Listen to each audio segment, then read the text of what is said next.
started a business 28 years ago, having worked for somebody for 22 years, and it'll all be all right one day, it'll all be yours.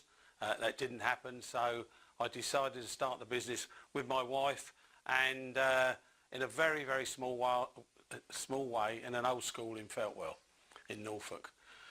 We rapidly grew because the business that I'd been with for 22 years ceased, and straight away we had to grow at a rapid rate. Fairly soon on within the business, I realised that there was a massive skill shortage in Norfolk, and we needed to train our own people. So that's where I got onto the apprenticeship journey. I believe our success within our business currently is because we've, over the years, learnt to work with the local academies, schools, the colleges, for them to give us a steady stream of people coming into our business. Being in a rural area, we're looking within a 10-mile radius around our business, because young people, when they come into your business, they've obviously got travel issues and everything like that. So we found the success really, really works. Now we don't really have to go out to find the people, they come to us.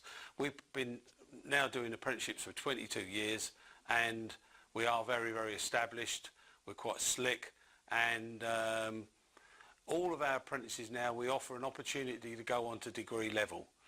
One of the other things I'm really passionate about is work experience.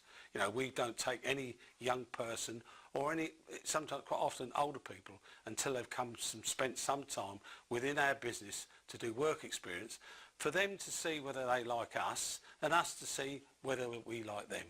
And that way it works very successfully.